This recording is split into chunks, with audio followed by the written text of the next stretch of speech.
This is HBR News number 451, sorry. News no one saw coming. You'll be shocked at these twists, where we discuss the news of the week and give it the Badger treatment.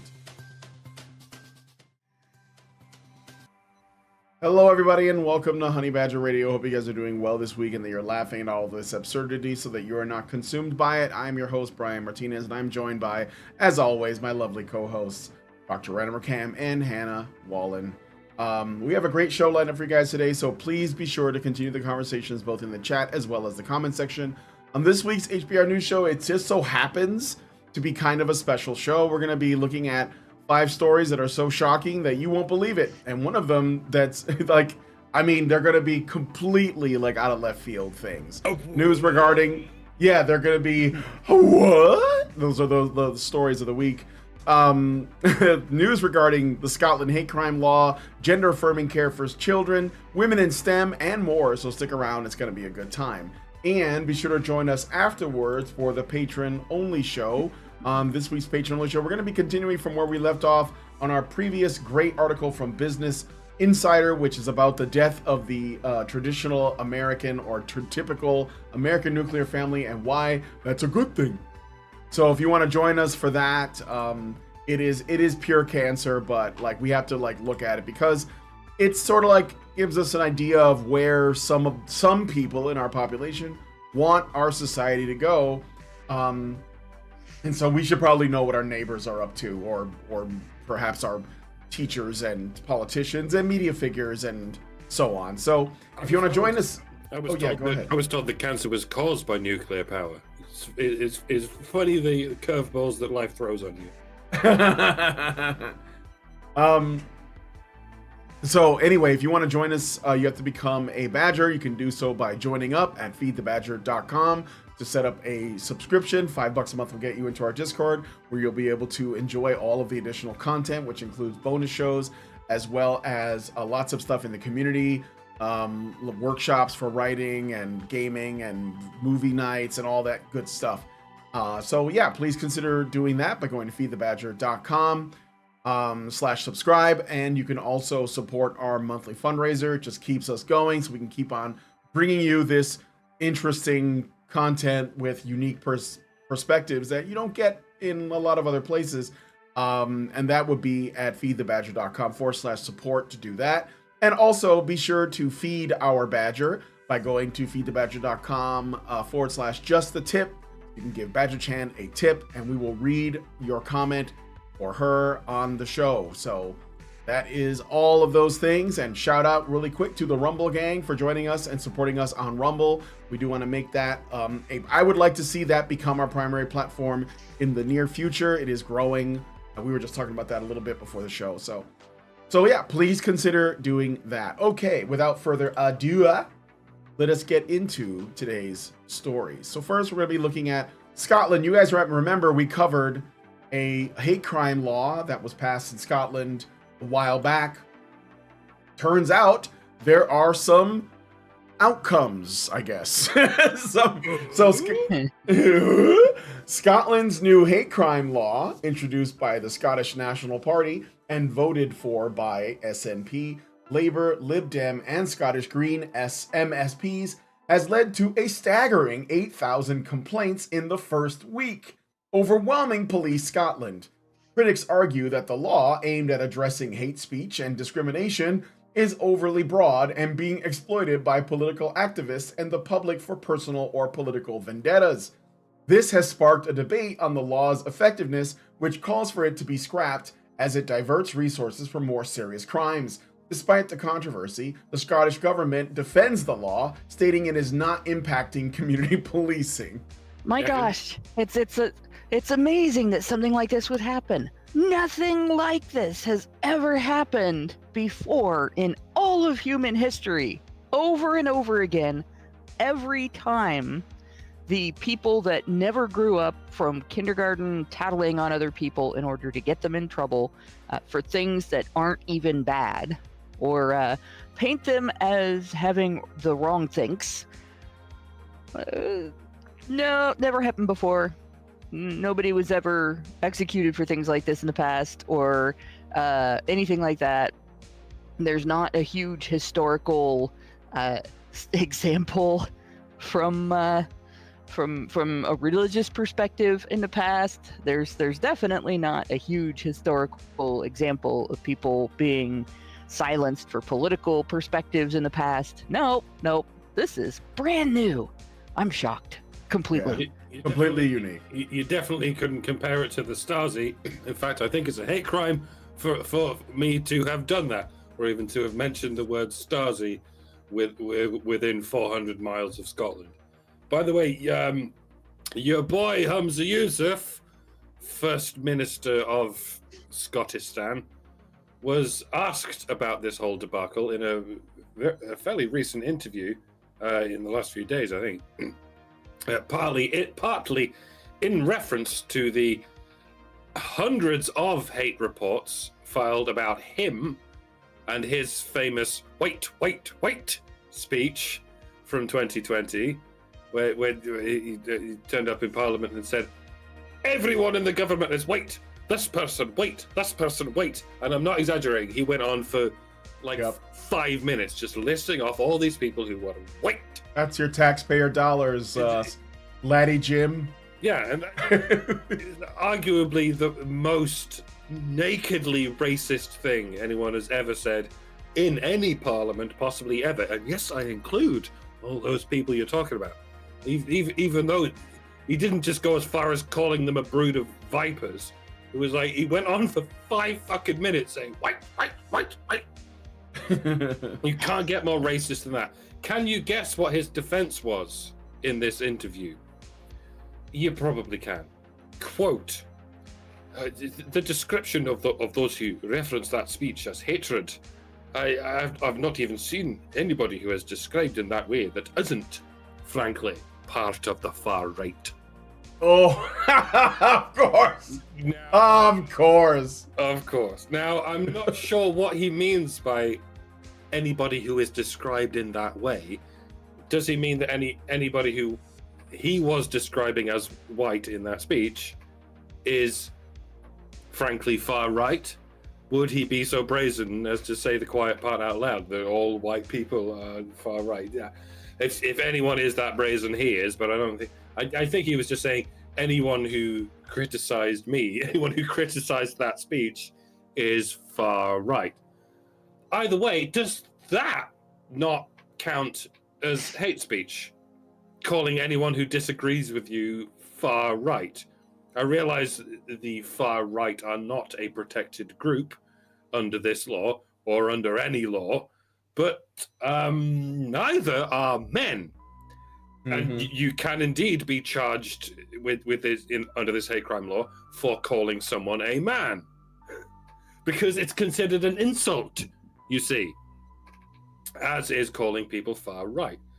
But if he wasn't using it as a derogatory term, but as a descriptive one, if you deliver a speech proclaiming that there are far too many white people around here, and anyone who disagrees with it is by definition far right, then does it not necessarily follow that the speech itself is far left? Or at the very least, considerably left of center, which you would think would be an odd stance for an ostensibly nationalist party to take. Or have I just committed a hate crime by claiming Humza Yousaf is far left? Or even left? Given that the far left is not just a protected group, it is a wholly normalized group. You will never hear the term far left even uttered in Britain by a politician or by anyone in the legacy media. As far as they're concerned, there is no such thing as far left, let alone such a thing as oikophobia. All there is the right answer as dictated by our goodly government. Everything else is dismissed and demonized as far right. The moral of the story is our nation is being tyrannized by communist revolutionaries. It's not just happening, it has already happened. If you hate the majority of white people, or indeed the non-majority that is men, if you hate men or white people, you can get them imprisoned for up to 7 years just because you feel like it, because you perceive that you can do that, or at the very least you can get them put on a list. And anyone who doesn't like it, anyone who doesn't approve of this state of affairs, you can complain about it. Sure, you can. You can file an official report with the government in the same way, but if you do, they'll just call you far right. Therefore, you are far right, and then you're the one who gets put on a list by Hamza Yusuf himself, if necessary. It's like he mailed a sting letter to everyone in the country saying, have you disapproved of the government recently? Congratulations, you've won a boat. Please send your name and social security number to this address. Number 666, my ass. Care of Hamza Yusuf. And you know the craziest thing? People in Scotland are still going to vote SNP. In the overwhelming majority. And they might as well, because there really is no alternative anyway. We have, in any given region of the UK, we have like 5 or 6 different parties to vote for. And every single one of them is run by bitch-made lapdogs of this communist revolution.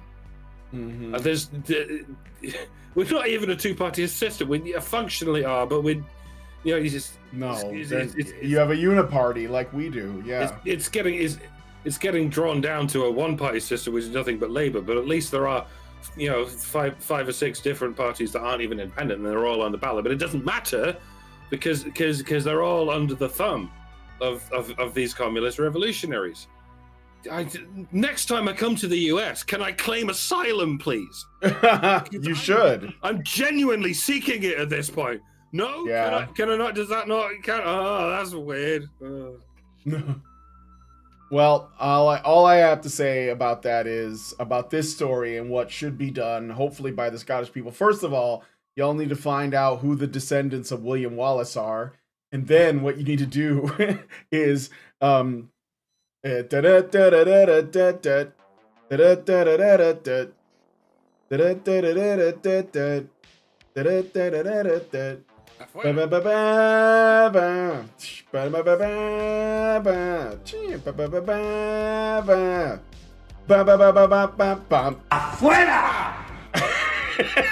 just get out. Get them out.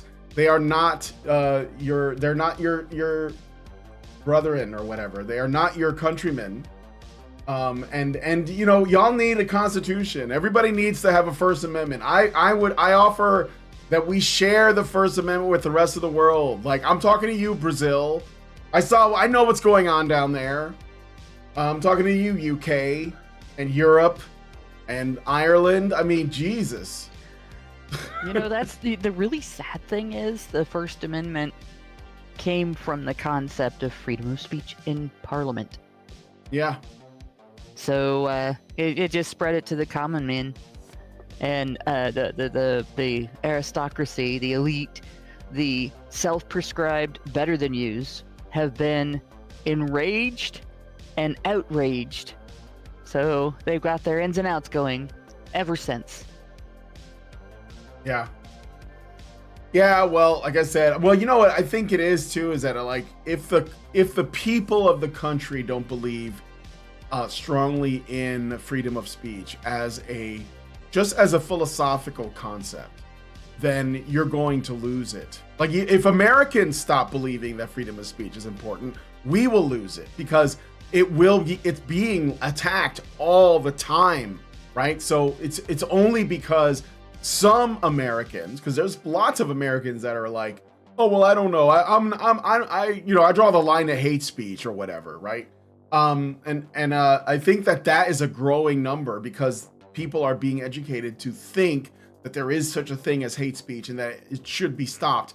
Meanwhile, other parts of the world, probably every other country, does have a concept of a limit on speech, and it always ends up creeping. Like, look at Canada. You can't misgender your own kid. and before they take your kids from you, right? I mean, you don't want to get close to that. God knows what happens in countries that we're not allowed to like actually see what's going on. I think that like in one of the Nordic countries, I'm not sure which one, it's illegal to criticize the royal family of that country. There's like a monarchy. And I mean, people don't criticize them because I guess the monarchy is pretty cool.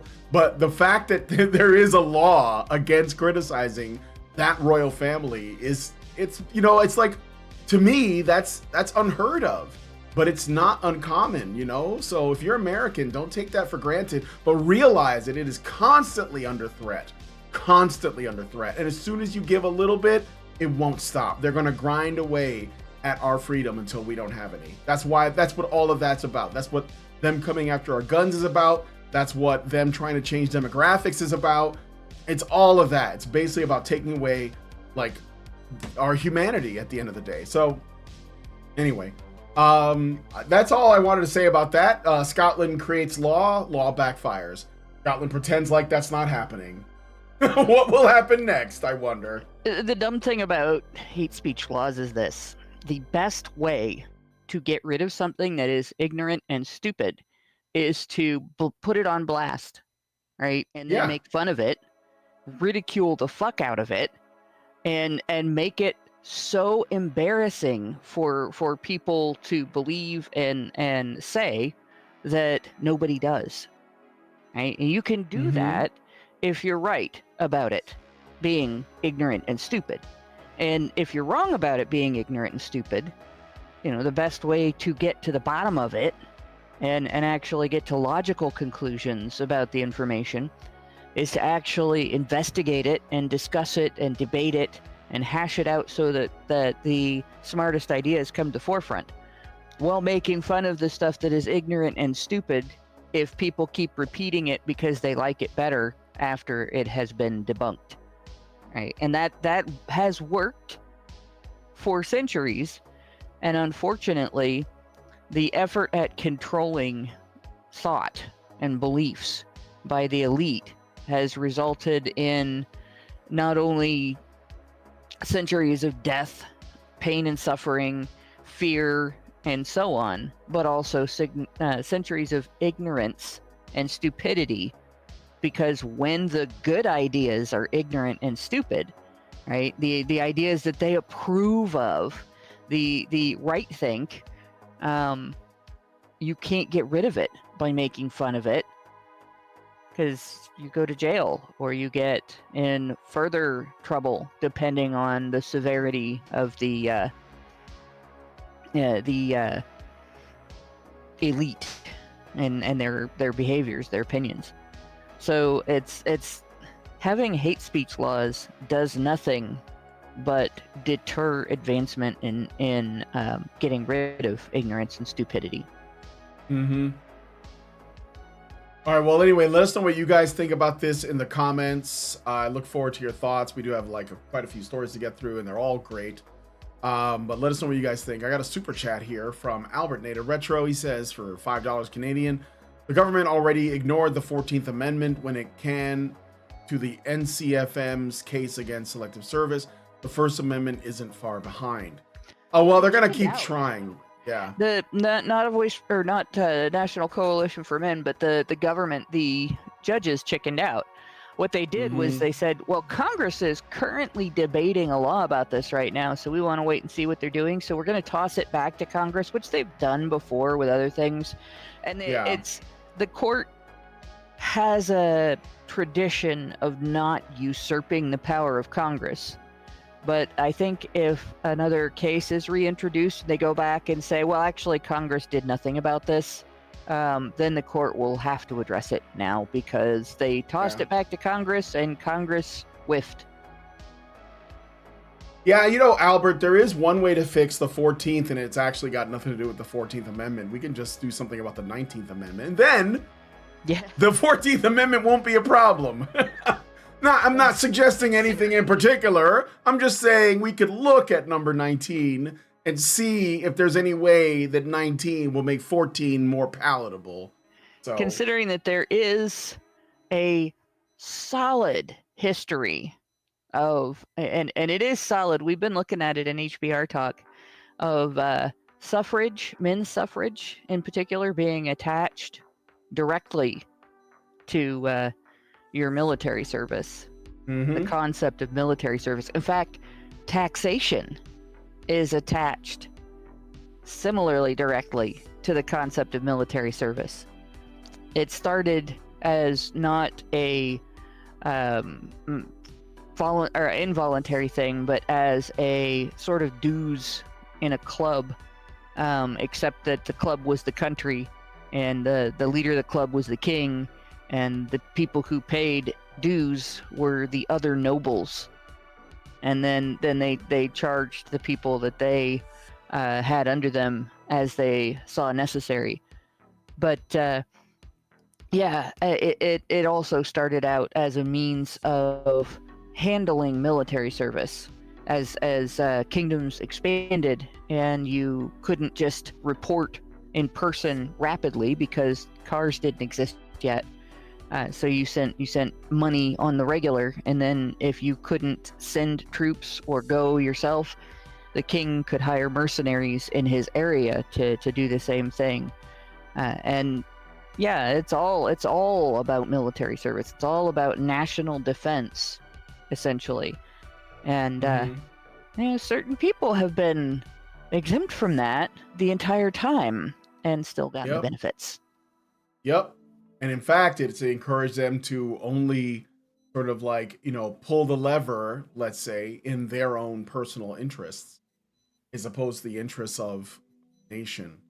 All right. Well, anyway, let us know what you guys think about this in the comments. We're going to move on to the next story. And in other shocking news that you probably never saw coming, it turns out that gender-affirming therapy is not beneficial, according to pediatrics. What? I know. The American College of Pediatricians issued a policy statement opposing gender-affirming therapy, that's surgeries and pills and stuff, for transgender or gender non-conforming children and adolescents, citing lack of evidence for its effectiveness and potential risks. Dr. Jane Anderson, the vice president of the group, emphasized the importance of addressing underlying mental health issues rather than affirming gender identity. She argued against social affirmation and puberty blockers, urging parents to seek mental health therapy instead. The group recommends allowing adolescents to experience natural puberty, which, combined with counseling, often leads to comfort with their biological sex. Anderson highlighted research showing high rates of depression, anxiety, and trauma among adolescents with gender incongruence, suggesting that these issues should be addressed by mental health professionals or, good parenting. It's important. At least I don't want to fall into the trap of saying, look, it's the science. Now that we've finally seen the science, we have to follow it now that these people have said that they think this is what the science is. As though we ever needed to wait until there was a study in order to demonstrate that it might not be a good idea to, abolish adulthood, to use irreversible hormone scrambling programs and barbaric surgical procedures to keep people trapped in their childhood indefinitely. There are some things for which we really don't need the input of so-called experts. The burden of proof is, and always should be, and always should have been, on those who propose such procedures in the first place. But for some reason it never was, and it's a scandal of biblical proportions that this shit ever even began to happen without this kind of, double-blind, peer-reviewed process. Like, the island of Dr. Moreau, right, was a tale that could only have taken place in fiction, and only on a remote, lawless island within the framework of that fiction. But here we are in reality, and it's as though we found ourselves with clinics all across the Western world that specialize in amputating the body parts of animals and humans and sewing them together to create real-life man-bear pigs. Chimeras and basilisks and manticores and actual lizard people and human centipedes and clownfish babies and armies of marauding shrimpanzees or whatever. And imagine if this was going on for years and it was promoted in the media and in the education system before anyone stood up and went, oh, hey, it's terribly sorry to interrupt this compassionate endeavor that you call species affirming care. But the thing is, we've conducted a study. and believe it or not, we think it might actually be detrimental in some way. And they're still couching it in these secondary, tertiary terms of the long-term health of the subjects. They're still not even allowed to say, by the way, you're not actually changing anyone's species by sewing bits of chickens onto bits of beavers. You're not even creating hybrids.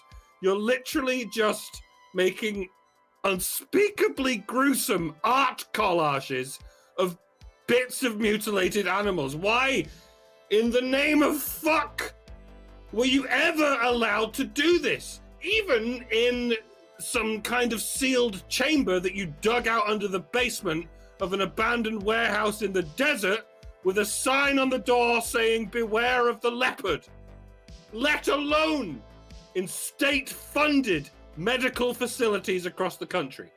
You should have been arrested by a SWAT team a long-ass time ago and placed in a padded room in a straitjacket while you wait patiently to see what comes first, your trial or the 10-part Netflix series someone's going to make about you.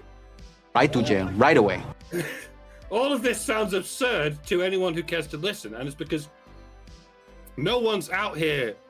There's no real Dr. Moreau out here trying to take the concept of species and socially engineer it out of existence. The only reason it's happening with biological sex is because there are millions of people out here who have gone unchallenged for over a century in their experiment to socially engineer the concept of biological sex out of existence. These people exist, and they are called feminists. You're always talking about feminists. Shut the fuck up! Stop pretending that they're not. Stop pretending that this isn't because it's a feminist. Stop getting distracted by all the splinter groups that have spawned from it. This is all happening as a direct result of the nonsense conspiracy conjecture we call patriarchy theory. The as yet unchallenged assertion that women are eternal victims and men are eternally to blame for everything. It has already, evidently, long since become far stranger than fiction, far more sickening than any horror writer waking up from a fever dream could even bring themselves to translate to paper. This will keep happening, and it will keep flabbergasting you in the furthest reaches of its Lovecraftian tendrils until you start to cull it at the root. Wake up, sheeple, before you literally become sheeple. The interesting thing about this is it kind of relates to the story above, in that the thing that protected it from enough public criticism and scrutiny to actually get it stopped, get it nipped in the bud, is the maybe not outlying, but verbotenness, if you would say, of insulting women. Because this whole thing, you had obviously a multitude of Frankensteins trying to do this, but they preyed on the one group of people who will agree to stuff like this, because it's politically correct, and that is women. And even though there were women fighting back against it, the majority of people who just went right along with it, who insisted that, well, these people know what they're talking about and they must be right, and so on. Women, mothers. But Hannah, you're scapegoating women. We can't scapegoat women all the time. That's I'll tell you what, bad, wrong, and it's wrong and bad. There should be a word for that. Badong. I was scapegoating women on this because it was women who had fathers pushed out of children's lives for opposing it. It was women who fought custody battles and took their kids out of state to avoid having the father have any input on this with their children. It's women who created social media forums to discuss how to coerce their young children into identifying as the opposite sex so that they could humble brag about how politically fucking correct their parenting was.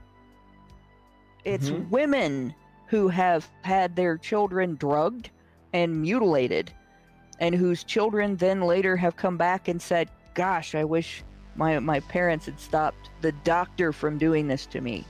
Yeah.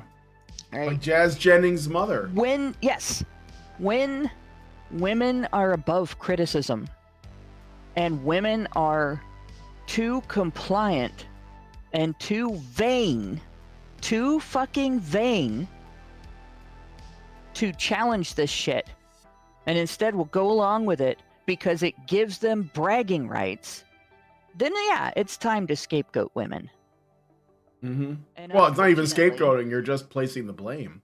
Like, we don't have a problem. For the record, guys, men can also be evil sometimes. I know we don't say that enough for this some people, evil- but Evil isn't perpetuated by men. no. The doctors that are out there talking about this and telling the public how great this is appear to all be women. I haven't seen very many men out there going, yeah, we need to keep doing this. There are a lot of kids that are trans and they don't even know it, and so on. Who else is perpetuating this? Teachers who are mostly women.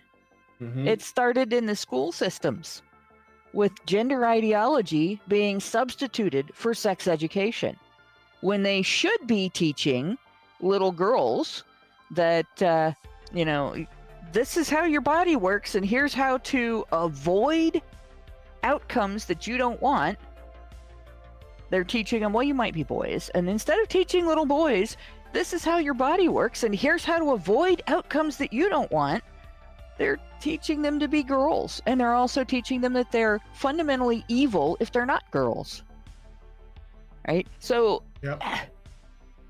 yeah, I blame women. I absolutely blame women for this. And I shouldn't even have to say not all women, because you can see very clearly the women who are standing up against it. Some of them have gone to jail. For standing up to their school boards in meetings and objecting to this. So yeah, the women, I commend the women that have the guts to stand up against this, simply because other women will destroy their lives for it, right? But the overwhelming majority, unfortunately, hasn't stood up against it. And again, this all goes back to vanity. When our whole society is geared in terms of its relationship with women around catering to women's narcissism, also known as gynocentrism, when it comes to the female side of the phenomenon of the attitude. Feminine gynocentrism is female narcissism.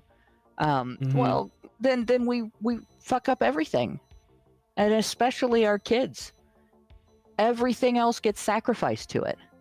I mean, probably one of the most brilliant lines I've seen in a movie relates to this, in The Advocate, where the devil constantly is reminding the advocate that vanity is his favorite sin. Like, whether you believe in sin and devils or not, vanity is one of the most self-destructive and socially destructive things out there. If you tolerate it, if you condone it, if you cater to it, if you revel in it, you lose everything and you take everything away from everybody else, because it has no benefits. Right? Having some pride maybe does. Having some self-respect maybe does. But vanity and self-respect have no relation to each other. So yeah.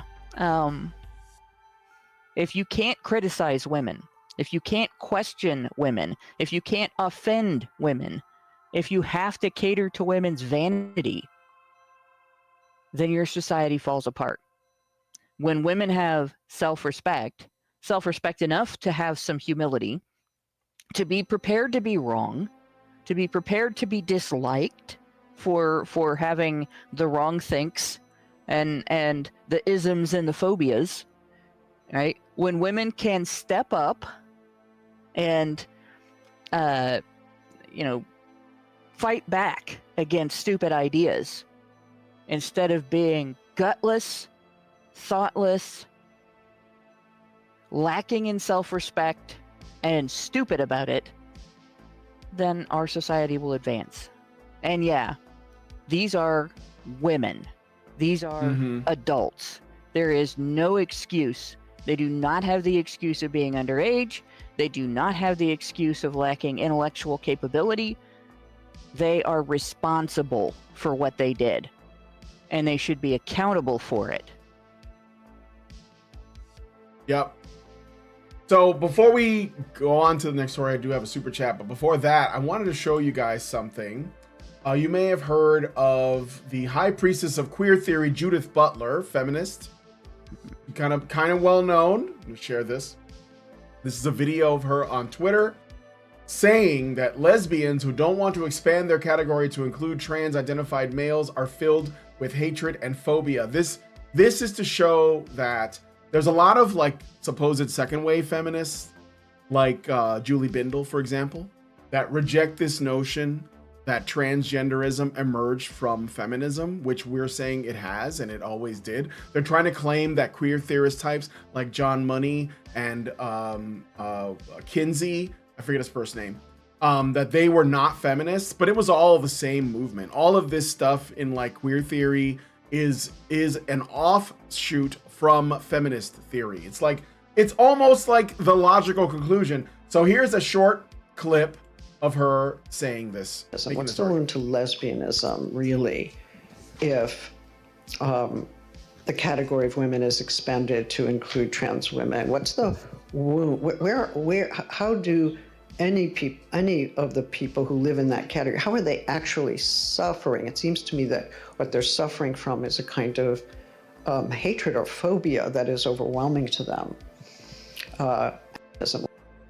So, I mean, if they're men, it's okay to hate them. Yeah, but if they become women, then, what's wrong with you? If your masculinity is entirely excised from your mind and your soul and indeed your body in the form of your fucking genitals. Oh, where's the wound? I can point you to the fucking wound. It's between that nigger's legs. The most hideous wound that you can possibly imagine. We're not even allowed to show that wound anywhere in social media, and with good reason, because it's incalculably hideous. That's where the fucking wound is, Judith. Have you seen it? Well, Have you seen the wound, Mike? I'm wondering if has Lauren shown you a picture? Did she call you in the other room and say, "Look, check this out. You want to see if I've ever seen it, I've blocked it out of my memory. Oh my god. Yeah, probably. Okay. Here's why it doesn't matter. All right, if this originated from feminism or not. Feminists embraced it before they rejected it.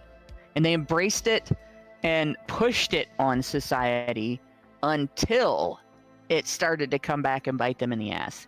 It doesn't matter if this was strictly invented for money.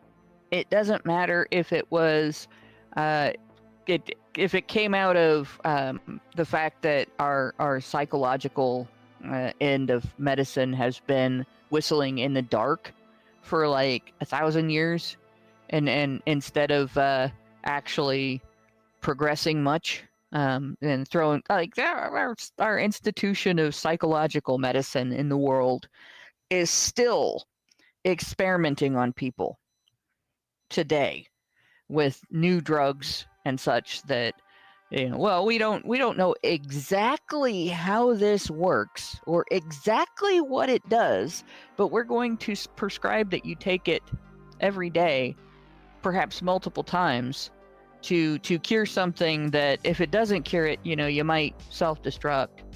But we're going to try that instead of trying any of the things that we've noticed actually work at least a little bit throughout history.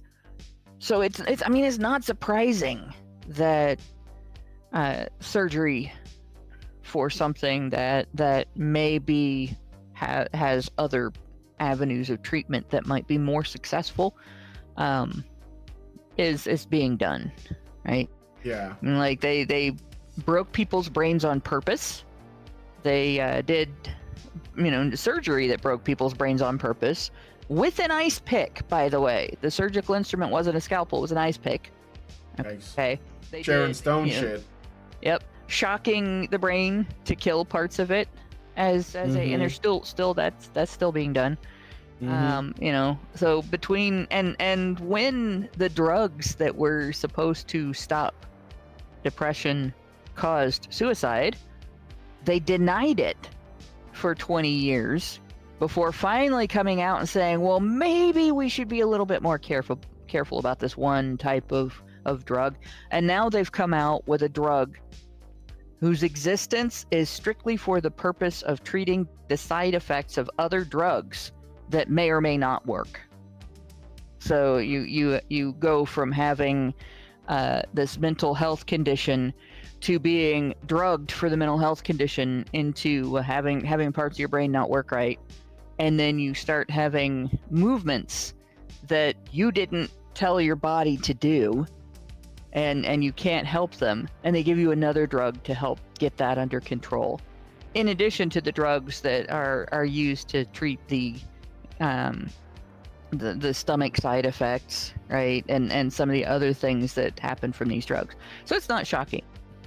But the thing is, this is the one thing that feminists latched onto and started shoving into society's face and down society's throats. You have to accept this. If you don't accept this, you're suffering from the isms and the phobias. You are infected with wrong thinks, and now you must be, persona non gratis for the rest of your life. Yep. And again, all goes back to, you can't offend women. You can't question women. You can't challenge women. Yeah, we can, and we should, and we must, or society will fall apart. Yep. All right, so I got a super chat from Albert Nader Retro for $5 Canadian. He says, check mark, here's to that idea, Brian. I just wish somebody would bring back John Diefenbaker's Bill of Rights. Ask Karen about that sometime. All right, thank you for that. And I don't see any oh, you know what? I probably got super chows and I wasn't looking at super chow list. Let me see if I missed any. I am sorry, guys. Let me just double check it. Yes, I did get some. So let me see. This is today at 6:17. Richard Bier. I can't put it on the screen yet, but I will read it out and give you Badger Chan. Richard Bier gave us $5 and says, I wonder what the correlation is with countries that use the metric system and countries that embrace communist ideology. I don't know.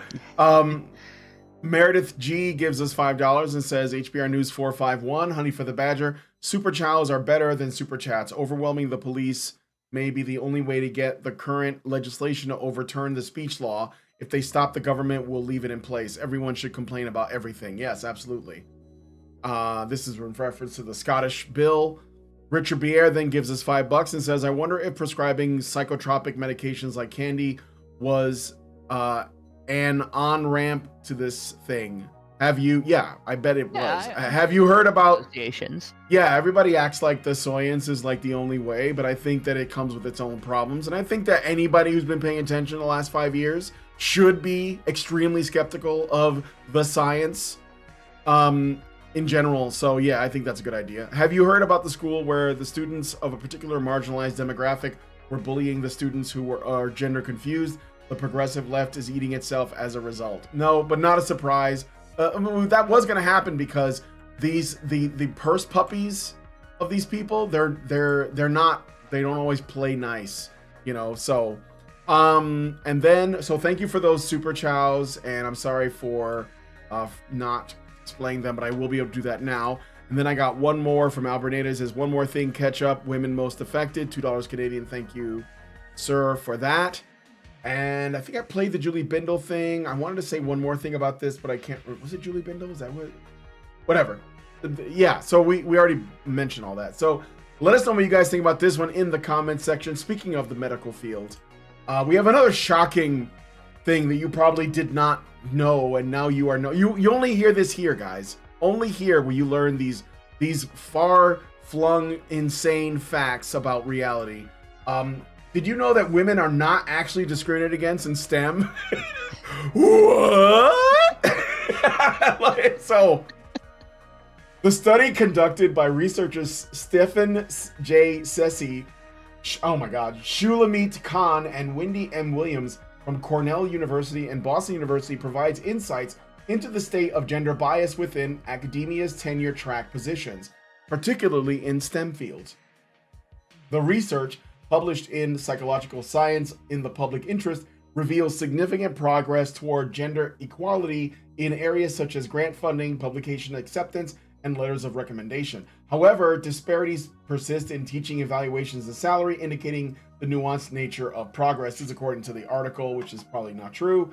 While women are now as likely as men to secure grant funding and publish research, they may still face challenges in teaching evaluations and salary equality. The study highlights the importance of considering all evidence and acknowledges limitations in its focus on tenure track positions and its exclusion of historical data. So I gotta hone in on the teaching evaluations thing really quick, because think about that. What is that? That is your boss. Your evaluation is your boss criticizing your work. Yep. And so what they are saying is, by saying they face challenges in teaching evaluations, is that it's okay to criticize the work of your employee as long as the employee is not a woman. That's translation. Criticizing the performance of a female employee, regardless of whether your criticism is legitimate or not, counts as discrimination. So we will just portray it as bad, regardless. Yeah, And that probably affects salary. Even taking on board this idea that women still face challenges, maybe even unique challenges. I mean, this is all as a result of the push. I mean, it sounds like someone has encountered the jarring reality that when you try to fill a hole, some of the shit ends up at the bottom. Indeed, the first of the shit remains at the bottom of the hole you're trying to fill as an attempt to fill it to the top. Which is not to say that women are shit. Women have existed in academia for the longest of times, but such women were never shoveled into a hole. They were always part of the structure. There just weren't as many of them for whatever reasons. The structure, the necessary structure of academia was comprised of whosoever presented the necessary merit. That's the difference between a structure and a whole. Indeed, the most important part of a structure is its foundations. Whereas there is no most important part of a whole as you attempt to fill it. Herein, I introduce you to the concept of filling a much needed hole. It's a Giggity. It's a phrase you have to think about for a few seconds before the penny drops, and it's not just a sexual reference. I mean, if a hole of any kind is a needed hole, then one should not fill it. And that seems to be the paradox we're talking about. Moreover, there never was a hole. There was only a tract of flat land at the front of the structure on which was installed a landfill of useless fucking women. As in so many walks of life, what starts in the education industry has bled out into every other industry. This story reminds me of that female pilot, that airline pilot, you may have seen the viral video, who recently stepped into the plane of which she was ostensibly in charge, without her pilot's uniform, just standing in the back, dressed stupidly and looking stupid, and in full. Was she wearing like sweatpants and Uggs? And I think she's wearing a dress or something. Oh, okay. And in full view of the cabin and many of the passengers, she got on the intercom and began to berate everyone preemptively, just in case they felt like judging her for being so unprofessional. I don't know about you, but I've never even seen the pilot of any plane I've ever boarded. I'm quite happy for them to just quickly toddle off to the cockpit and do their fucking job, but this is what DEI gets you. It gets you women with a Costco-sized bag of chips on their shoulders who can't even be bothered proving themselves worthy of the job. They're only interested in these vulgar displays of power, which they broadcast to the largest possible audience, possibly for the very purpose of some kind of viral video, in which case, well done. But then they wonder why on earth women could possibly be subject to any level of scrutiny. And yeah, it's not because of the patriarchy, my darling. It's because of patriarchy theory, which I remind you is in regard to an imagined conspiracy, but it's not even a theory. It's not even a hypothesis. It's barely even a conjecture. It's as demonstrated in that video. It's the banging of a fist on a table. The idea that it could ever get you a job is laughable, let alone that it could earn respect for you as you rot yet another institution from the inside. But here we are, with this menagerie of chimeric abominations that we thought were the stuff of fiction. I repeat myself. I have no choice but to repeat myself because I'm in hell, and that's what hell is. Is it too late to repent? No, actually, it's not. No. No, the thief on the cross is the repentant thief. He was dying and he asked Christ for forgiveness, and Jesus said, sure. So there you go. It's like, okay, buddy. Hannah, do you have anything else you want to add to this? There was something from the previous story I wanted to mention that I forgot to mention. But well, Hannah, in regard to the type of research and everything, the really interesting thing about this is, I don't really believe in the methods that were used to quote prove that women were getting discriminated against in the first place, because the original there have always been female doctors. Well, it's not just doctors. STEM or like engineering, mathematics, right? The original research that supposedly proved that women were being discriminated against in this field was about whether or not women were getting positions, women were getting funding, and so on, based on applications. And the measure was done by sending individual applications to different departments in different schools, and then comparing this school's response to that school's response to the proposal. And they didn't send identical proposals to the same school. They sent them to other schools. So if they sent one proposal to each to 500 schools, and a number of the schools sent back that the male name got picked, and a number of the schools sent back that the female name got picked, and some of these schools picked candidates other than these fake resumes, then they said discrimination. But since they didn't send identical resumes with a male name and a female name to the same school, they had no way of genuinely measuring that. They don't know if somebody else sent a better resume. And they can't prove that the gender of the individual was the reason why the resume didn't stand out, or the reason that the resume was not picked. Yeah. So whatever they've done in this current research, all it proves, is this was never a valid claim in the first place.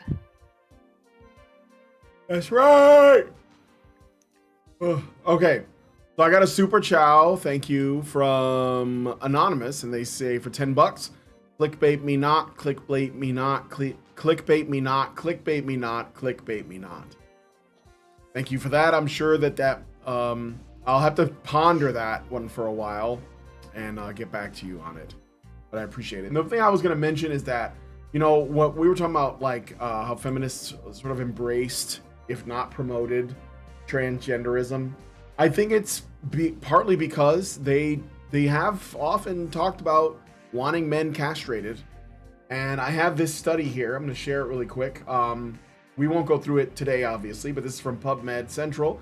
Choosing Castration, a thematic analysis of the perceived pros and cons of genital injuries and ablation by men who voluntarily sought castration. And I don't think this means, guys who get vasectomies per se. Although, like I said, the term castration is pretty specific. Yeah. So that we don't get that twisted. So what I think is going on is that, what I think is going on is that they're essentially the things that feminists have pontificated on, men being castrated, men, being population controlled, eradicated, reduce the population to 10%, this kind of thing. I think that there are ways to do it. And one of them is to convince boys that they're girls. And I know that it's happening the other way too, and that number is going up. But I think that's kind of an unexpected side effect of what the original goal was. It was to essentially get men to be the majority. It's not. It's the girls that are being targeted with this are girls who are autistic for the most part. Mm-hmm. And there used to be, in the 70s and 80s, this theory that autism was a form of extreme male intelligence. That's been sort of confounded by the fact that autism can appear comorbid with extreme or severe intellectual disability. So it doesn't always come with a high IQ. High functioning autism does. Not always, but often come with a high IQ. But it's very possible that there was a long game to get rid of women who have the ability to not exhibit the feminine narcissistic tendencies that lead women to embrace feminism. Yeah. All right. Well, let us know what you guys think about that one in the comments. We're going to move on to the next story. And another shocking bit of a revelation that we're getting. Turns out that preachy females run the Democrat Party. What? Shocked, I tell you. I had no idea. This has really upset some people, namely preachy females in the Democrat Party, like AOC. But they were already upset. Yeah, they're always up. They wake up that way. Democratic strategist James Carville expressed concerns about the Democratic Party's messaging, suggesting that it might be too focused on issues perceived as feminine and not addressing the concerns of male voters. Carville highlighted the need for consideration of male voters' perspectives and criticized the party's emphasis on women and women of color in shaping elections.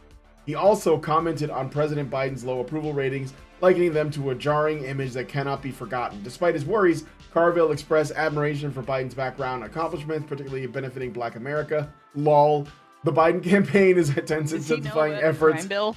No, well, isn't James Carville the rage? Isn't that the Raging Cajun guy? I He used to be like a commentator or something. Essentially, he is a man surrounded by Harridans saying, "Ooh, I don't like all the Harridans," and now they're realizing that like they've essentially driven whatever masculinity was in the Democrat Party, or like replace that with what party of your choice from your respective country, because it's basically the same shit everywhere. I don't want to make this America centric, but that's just what happens to be the story, you know.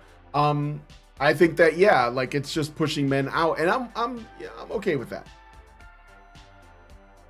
Yeah, we're probably in the future going to end up, especially if we look at where millennial politics seems to be going, where we're going to end up with a men's party and a women's party, and the men's party is going to be right of center, and the women's party is going to be left of center, and there will be women in the men's party and men in the women's party, but that's basically where it looks like we're headed.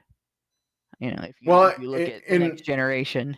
Yeah, I mean, like, well, definitely, I think that the wings have always been, in my mind, for many years, more of a like, say they're typically occupied by certain sexes. So men tend to be more oriented towards freedom, and women tend to be more oriented towards security, and that comes out in their voting patterns. But when women are married to men, then they tend to vote in the best interest of their men, because that's going to affect the family unit. But the single women, which is like Allison calls the party of single women, they're the ones that are the preachy females that this guy is concerned with.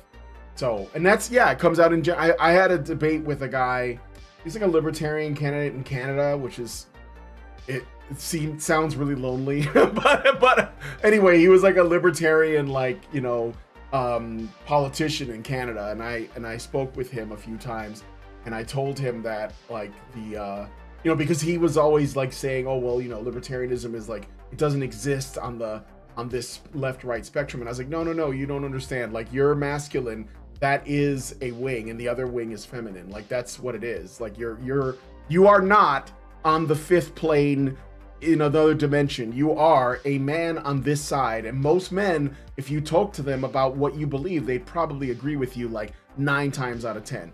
So so like that's how it comes out. So as Alice and I were looking at this really great Substack, this guy called The Vibe Shift, and he was talking about how everybody's been talking about how, like, the as it's framed, because I don't think this is correct, because we looked at the actual data, as it's framed, women are moving further left and men are moving further right, and like Zoomers, right, and Generation Alpha is likely going to follow suit and go more in that direction. But that's not really what's happening. What's happening is that women have completely gone insane, and men want to, like, they're basically done pretending, and they've essentially stayed relatively stable, maybe moved slightly right, to put it in a frame that makes sense. But women have completely lost the plot. Like, they're just like way out there. They're full on like Stalinist, like whatever, right?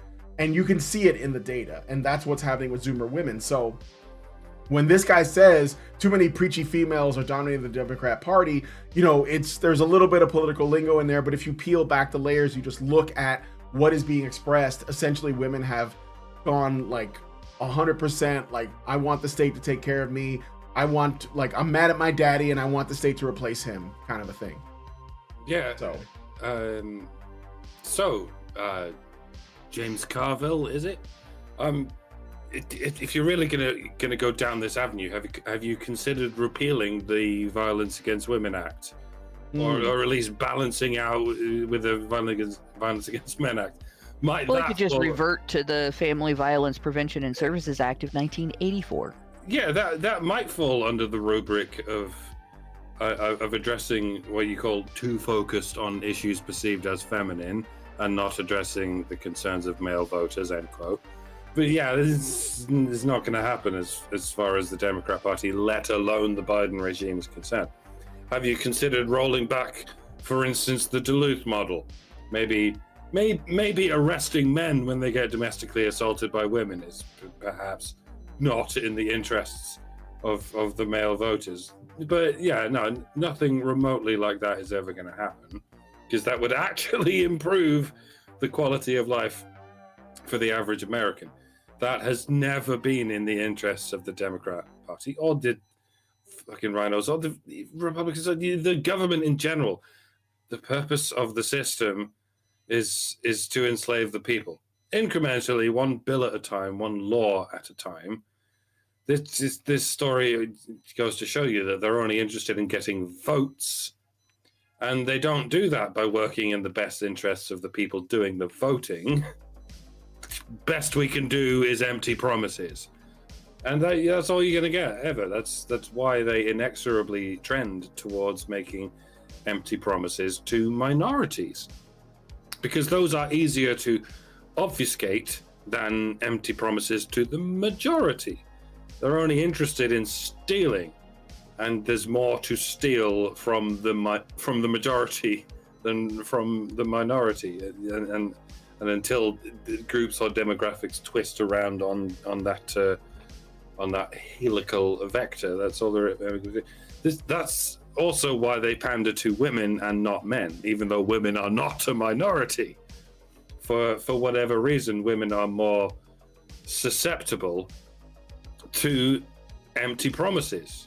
You can fall for chains of silver, you can fall for chains of gold, you can fall for pretty strangers and the promises they hold.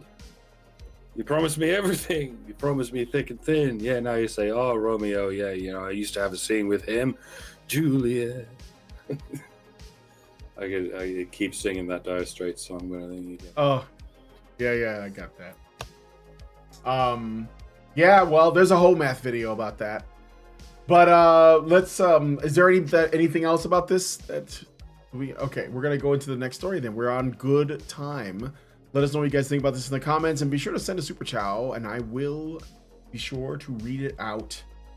Okay, so we're gonna move on to the last story. This is a bit of good news, I have to say. And I covered this on a rant, not a rant circle, but it was like a fundraising stream. But I was like, this is too good to pass up. This is too good to pass up. So, Abby and Brittany Hensel, conjoined twins famous for their TLC reality series, have recently made headlines for transitioning from duo to trio. Abby, the left side twin, is married to Josh Bowling, a nurse and Army veteran, in 2021. The couple resides in Minnesota, where the twins were born and raised, and both work as 5th grade teachers. I mean, I assume that they have the same job, but the marriage was kept private until 2023 when they shared photos of the wedding ceremony on TikTok.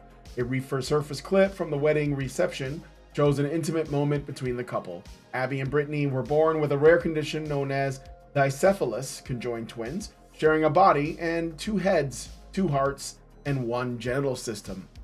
They have faced challenges but have achieved milestones like passing their driver's test, graduating from college, and traveling. While they have discussed the possibility of children in the past, Abby's husband already has a child from a previous relationship. The blended family often shares moments together, often, as seen on social media. And I guess okay, first of all, it is kind of sweet. But second of all, ladies, y'all don't have no excuse. I'm sorry, but like, no, there is no such thing as a woman that can't get a man. But I don't know who's the winner here. So anyway, I just wanted, I thought it would be nice to end on something lighter. So you guys can give me, double the comments. This is the only instance ever where the pronoun they is applicable to one body. And it's because the one body has 2 people sharing it. That's all I got to say. All I can think of is very inappropriate jokes, which have already been done. Like some people dream of one day having a menage a trois. This guy has committed to only ever having a threesome for the rest of his life. He's going to be sneaking away to have sex with a woman with no heads, just to balance.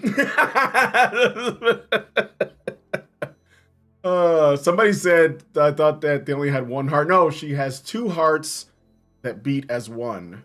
If you know the song. Only one vagina before you ask. Yes, only one. So he can't cheat, really. I mean, but what I guess so again, you know, there are going to be women, like you're going to see it all over the internet, and they're not going to be bad looking. They're going to be in their 30s. They're going to say, "Why can't I find a man?" And this guy is not a bad looking guy. Like he looks happy as shit too.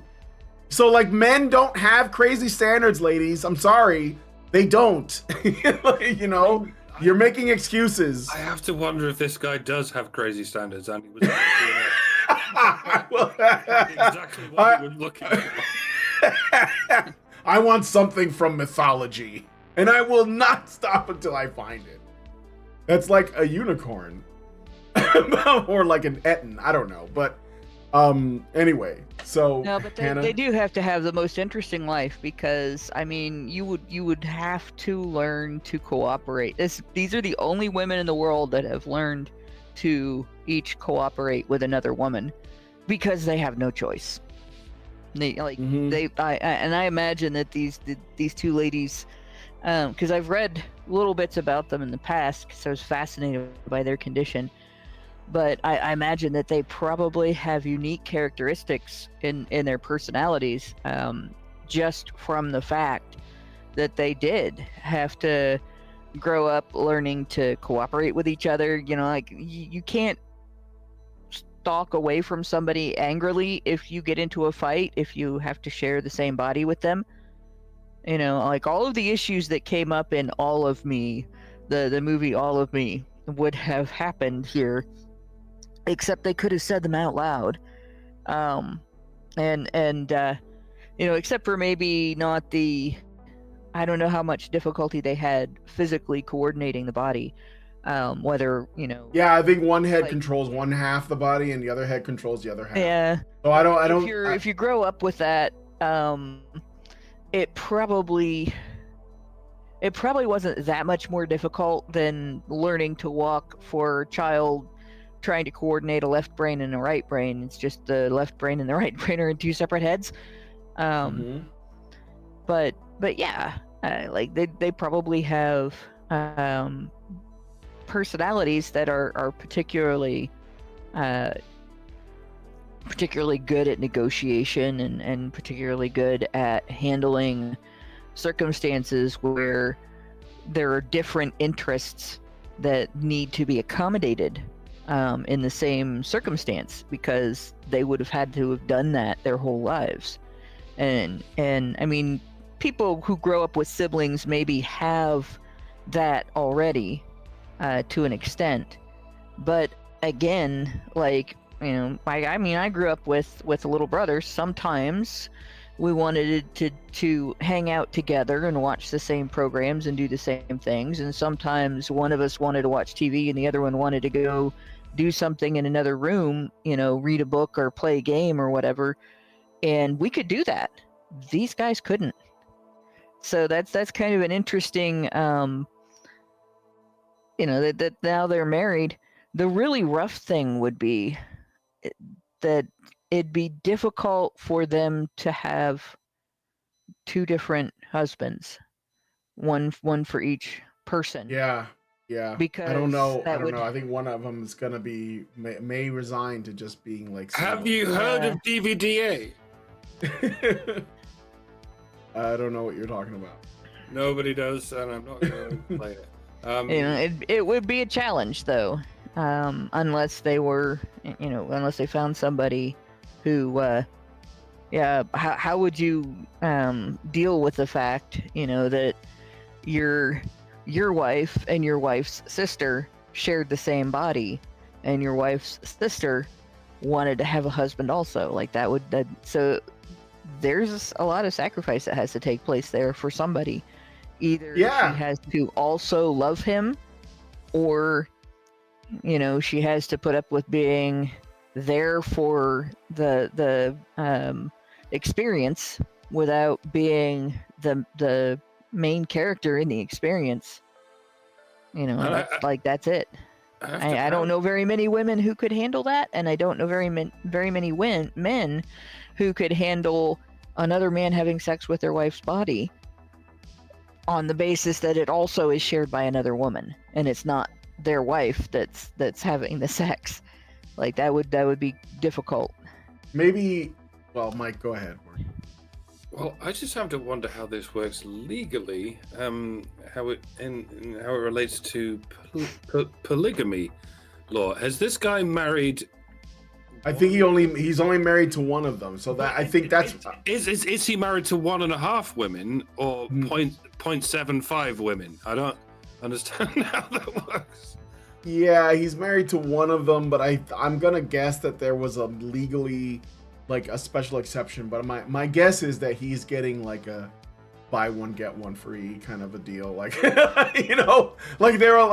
I don't know. Like they didn't go into any detail, but I think he's effectively marrying both women. She's. I should say she. I don't know if she or they, but they're not 2 women, and they're not. Well, they have names. Somewhere in between the 2. Yes. This is the kind of exception. I mean, this would be perfectly fine in a Muslim country where you're allowed 2 or more wives, but or maybe in Utah where it isn't allowed, but it kind of happens. But how? I mean, if they ever get divorced, then some lawyers are gonna get fucking rich off of this. Oh my god, if she divorces him, they're gonna take 3/4 of his shit.